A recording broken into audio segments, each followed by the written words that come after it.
Hey you guys, what's up? It's your girl Joyce. I'm back with another video.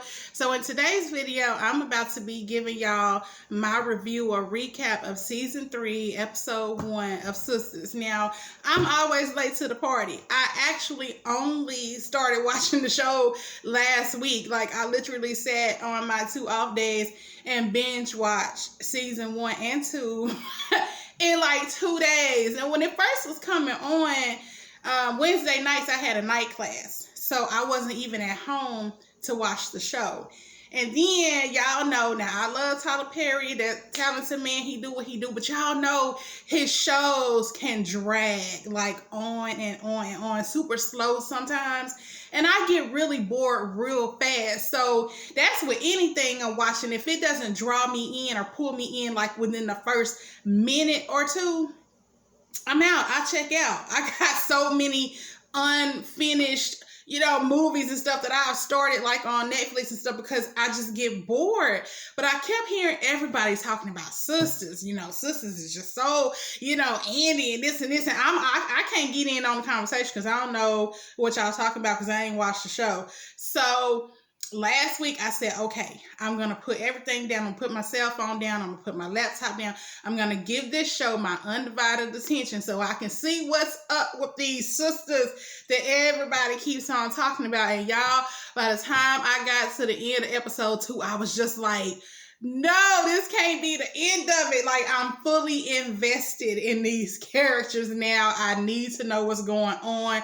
I want to slap a couple of them. Just, y'all can't be that damn stupid.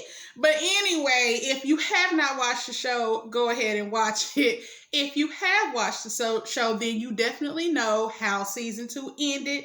So I don't need to recap all of that. So we can go ahead and get straight into episode 1 of season 3 because a whole lot of drama was going on with that. So when the show first starts, we see Jasmine with her gun pointed at Andi, and she's all upset and just all over the place. Bitch, you stole my husband, and he gave you a better ring than me, and bitch, you thought you was just gonna take my man, and yada yada yada. I mean, she really, you could tell by the way she was holding the gun, she didn't really, know how to hold the gun. I was actually kind of scared. So then Andi is all, no girl, I'm sorry, I'm so sorry, I stole your husband, and we slept together, but no, please don't do this. And I mean, Andi has the worst crying face, because I mean, not a single tear be falling down her face. But anyway, they're arguing, they're going back and forth. Jasmine is bitch, and at one point, Jasmine she turns around. I don't know if she's turning around to see what's going on with Gary or not, whatever, but Andi is able to jump out of the bed and run over to her. They get to tussling back and forth and wrestling over the gun. Andi manages to hit her over the head, and then right then the police bust in and they're like, stop, put your hands up. And Andi is all, no, she shot Gary and he's in there. And they are unaware that Andi is the actual victim in all this at first. And so they go in there with the guns drawn and everything, I guess trying to see, who is there anybody in there or whatever. Whole dramatic scene. So then we get back to Sabrina and JaCobi. He's still standing there buck ass naked with nothing but his tattoos on. Like, what's the problem? We was about to, get this thing going. And Sabrina, now she's all rattled because Calvin had came over and left. So now she's having second thoughts about wanting to go ahead and let JaCobi beat them cheeks up like she was about to. So she's all distraught. She calls Dani. Now Dani is trying to have some relaxing romancing time with her man Preston. They in the tub. She just now got things back good with Preston after his, good old boy redneck Make America Great Again brothers tried to hem her up at her job about him. So she like, girl, I ain't got time for you right now. I'm sitting over here, I'm trying to do the romance thing. Me and my man lay up. You just gonna have to handle it. Sabrina's, oh no, but Calvin came over and he caught me and JaCobi with his ass out. again, Dani is like, girl, you're just gonna have to try to find a way to handle it, because again, I'm busy right now. You ain't dead. This ain't no life or death situation. So I'm gonna go ahead and see you later. Sidebar, I have no idea what happened to my pictures with Dani and why she is so blurry right there. Definitely not how they showed up. But anyway, it goes back to Andi being questioned by the police, and that particular officer, he seemed more interested in worrying about was she having an affair with Gary than he was about, Jasmine busting up in the middle of the night, catching them in the bed sleeping. Like, dude, now is not the time to be worrying about was she having an affair or whatever. So then we get to Zach. Now he has gone over to Karen's. He went over there to take her some of the money that he owes her, and he's like, now I owe you probably about $77,000, but right now I got $5 on it, okay? $5K, by the way, because Zach got him some little change now. So he's going over there. He's like, I know I can't pay you back, but this is some of it, and he was like, nah, I'm not going to pay you back that you talking about I stole or whatever, but I will give you this back. So then she goes out and says, oh, I know you never did steal it. And he like, nah, I don't want to hear that, because at first you was just, oh yeah, you stole it, even had this man arrested. Now she's talking about, well, the security cameras, and he like, it shouldn't even took the security cameras for you to know that I wouldn't steal from you or whatever. So then she switches the conversation to, well, don't you think you should tell me about you and Fatima? How long have y'all been seeing each other? And, all this. And he like, basically that ain't your business. And she like, well, it is my business because, we just fucked or whatever. And he like, yeah, we fucked. And that's all it was. So basically it's like, here's your money. I'll be back when I got some more money. But basically he just kind of left Karen with her whole face just like cracked, okay? Like, I just wanted to help her pick her face up off the floor, because I wasn't expecting for him to be so cold with her since he's so in love. So from there he goes right on over to Fatima's house. Now he's really feeling Fatima. You can tell he felt bad. And Fatima, I love her. She my girl. She's headstrong. She's no nonsense. She ain't about no bullshit. She ain't finna take it. But the thing about strong women like Fatima is her guard is always up. She has like a concrete brick built over her heart, so it's hard for anybody to know if she feeling them or not. And she is feeling Zach, but she's so hurt she trying to cover it up by acting like, boy, whatever, I ain't tripping on you, leave me my house key or whatever, get your shit and you can get out, and he's all, damn, it's like that, and she, oh yeah, it's like that, because she trying to act like she's not hurt or whatever, which we can see it all over your face, girl, you are. He tries to apologize to her, and he's like, you don't have to be like this. Basically, I didn't tell you because I didn't want to hurt you. And in that moment, Zach really did seem sincere with his apology, even though I thought the way he handled the whole confrontation in the store was real childish and fuckboyish. So then Fatima, being Fatima, is like, oh, you think you hurt me? Basically, boy, you ain't hurt me. Again, with that wall up, with that guard up, and trying to act like I'm totally unbothered when sis is clearly bothered. But to show him that she ain't fucked up, she has another date lined up. He knocks on the door. So then, you got this nice little Hershey chocolate bar standing at the door. He was cute. And So yeah, she brings him on in there like, Zach who? Oh yeah, by the way, she introduces him, but basically she like, oh, he was just leaving. So Zach is like, damn, it's like that. Like, you just gonna have this other dude off up in here so soon, But Fatima, she hard, she cold with it. She tried her best to act, totally unfazed and nonchalant, but my girl is hurt. So anyway, Zach kind of sizes the dude up like, yeah, boy, you ain't nothing. You like a ball player, whatever. You totally ain't somebody that I'm bothered by, but he was clearly bothered too. I was just like, damn, okay, Fatima, I see you, girl. Like, I really can't blame her because, dudes, they do the same thing. So, hey. So then we get over to Maurice.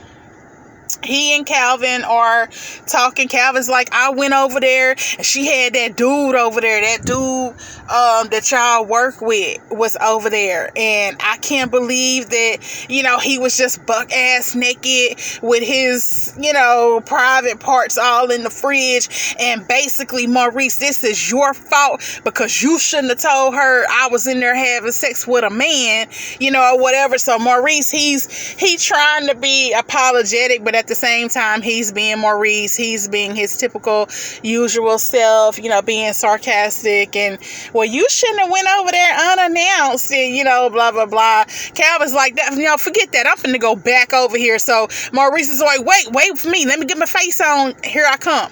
So then we go to Karen's house. Now, Aaron has showed up. The man is clearly intoxicated. Look like he been crying a little bit. Like, I think I would be intoxicated and crying too if I had rolled up, in my woman's salon and seen her, jacked up against the wall with her ex just deep off up in that, what I'm saying, banging her up against the wall of the salon. He's clearly hurt, and Karen can see that he's been drinking. She's like, you shouldn't be drinking and driving. I'm gonna make you some coffee and let's sit down and talk. And basically he's like, well, I don't want no coffee, you know what I'm saying? Basically it's, I want you. So Karen is trying to talk him down off the ledge. Basically, she goes in there to make him some coffee. She's feeling all apologetic, as she should. Anyway, she turns around and Aaron is standing there like, this man has stripped down to his undies. And he ready to get it on. Like, he's willing to sleep with her just to make things work. Because he feels like, me not having sex with you is what made you cheat on me. And so here, I want to give it to you. I want to give it what you want. And he look like, Preacher Aaron look like he working with a little something. And let's not forget, he's not opposed to being sexual, because in another episode, he had a mouthful of her goodies when Zach rolled up in there on them. So, Pastor might be working with some girl. You might want to try that out. But Karen is like, no, I don't want to sleep with you like this. Not like this, because you would regret it in the morning. So let's not do this. Aaron, now he's feeling even more humiliated, because on top of seeing her, screwing her ex in the salon, now she has turned him down and don't even want to have sex with him. So now he's feeling real hella stupid, on top of just total humiliation. Honestly, I would let Karen go, because that's just doing way too much. So now we see Fatima coming back in from her date. Clearly, old boy is not making her forget about Zach like she had hoped, so she has ended the date. He walks her in, and you can tell that he kind of thinks, oh, okay, I done made it in. He rubbing his hands like, yeah, boy, I'm about to hit that. It's about to be on.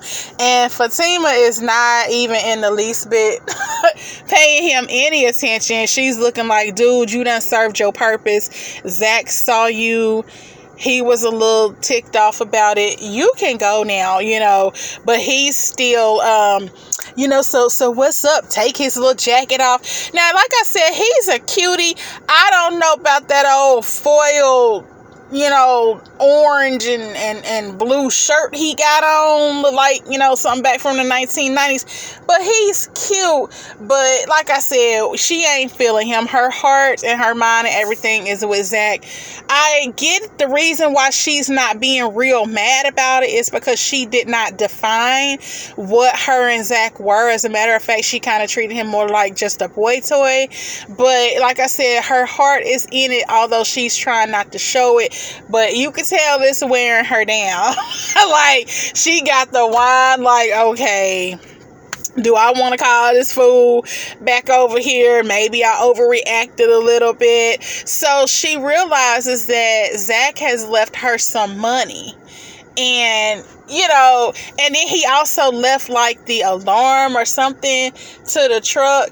So that's what she uses as her reason to call Zach and be like, boy, come back over here and get this money. Now, we know, ladies, that her calling Zach the real reason why she was calling him.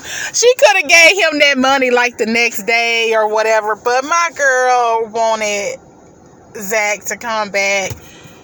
Probably wanted a round two of that shower, sex scene or whatever, but she calls him like, boy, come back over here and come get this money. He's like, nah, that's the money that I gave you for letting me stay there. And she's like, you don't owe me anything.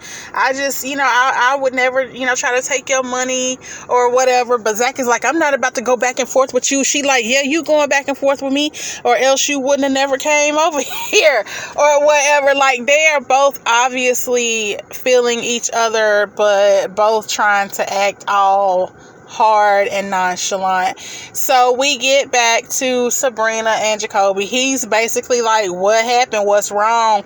We was just about to do our thing. Like, what changed? I know you ain't tripping just because of old boy.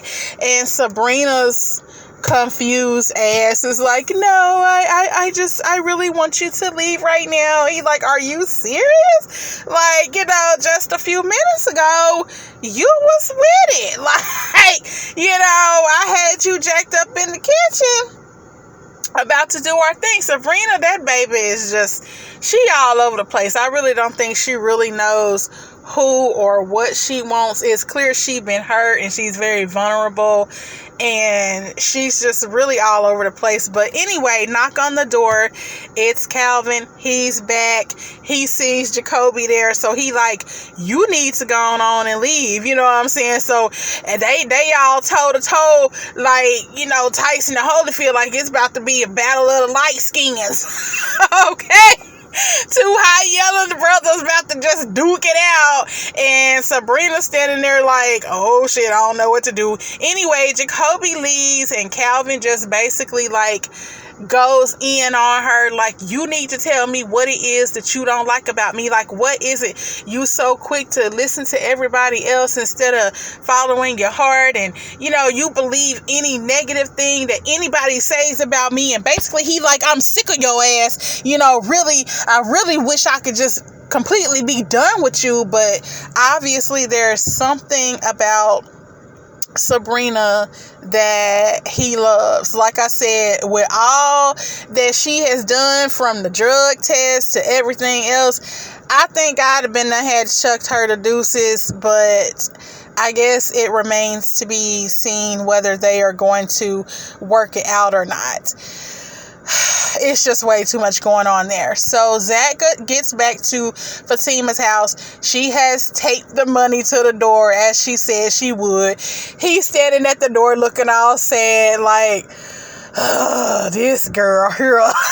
You know, you can tell he really feeling her, though. He loves her. And I think that if anybody could make Zach grow up, it could be Fatima. So she comes to the door, basically like, what do you want? Like, girl, you know you called this dude over here. Don't be opening up the door now like, what you want? So he's all, can I come in? You know, which is what she wanted anyway. So, you know, yeah, he goes in. They get to kind of talking and rehashing the same situation. He's apologizing some more. And so then he tells her, yes, I want you. Which that's what she wanted to hear. But then he gonna turn around and say, but I want her too. Hold up, skirt? No, sir. We are not sharing no man in 2021. You either want her or you want me. It is not to be both. He talking about, but haven't you ever been confused? Yeah, you can be confused, but you are not about to be laying up in my bed with your dick in my bed, and then your heart and your mind is over there with Karen, you know. So basically, Fatima is like, get the fuck out of here, you know, with that, talking about you want both of us. No, Zach, you screwed that up, brother, because she probably was about to give you some, but you're the one who's confused. So I need him to get that together, because like I said, even though I think he's really childish, I think they could be a pretty good couple if they just both kind of get their shit together. So anyway, coming up to the end of the episode, the police are now arresting Jasmine, and she's all, bitch, it ain't over, bitch, I'm still gonna get you, I'm still gonna whip your ass. I mean, she's screaming and hollering and whatever. It's like, girl, let that go. I don't even see why she tripping anyway, because Gary cheated on you with Andi, so guess what? He gonna do the same thing to her. Like, let karma handle it and chill the fuck out. Anyway, Andy's still sitting there. Why are you still questioning me? We should be checking on Gary, you know, or whatever. So the officer still, you know, asks her questions. I don't want to talk. He says maybe you should get a restraining order. She's I don't care about her. I just want to go and see, why isn't anyone checking on Gary? So finally he says, cool, let's go in here and let's go check on Gary. Come on, let's go. And she's all, I don't want to see him all bloody though, you know. And he's like, no, just come with me, ma'am, you know, or whatever. So he takes her in. I guess it's the bathroom that Gary was, I guess, still lying on the floor. He takes her in, opens the door, and that's how the episode ends, is with her looking at Gary. Now, is he dead? Is he alive? That scene kind of makes you wonder what's up, because it seems like there's a whole lot going on with that cliffhanger. So yeah, that's the end of episode 1. So y'all, that's the end of my recap. I am just like, OMG, I cannot wait for the next episode, which is Wednesday at 7. And I will definitely be back after that episode. Like I said, it was so much going on. I'm totally, like I said, invested in these characters now, especially Fatima. I'm hoping her and Zach can get it together, but Zach has a lot of growing up to do. As far as Andi, girl, I ain't got nothing to say. Fatima and Dani are the two that I'm rooting for. Anyway, drop me some comments below and let me know, do you watch the show? What'd you think of it? Also, don't forget to hit the notification bell so that you can all be notified every time I upload a new video. In the meantime, I will see you guys next week. Peace.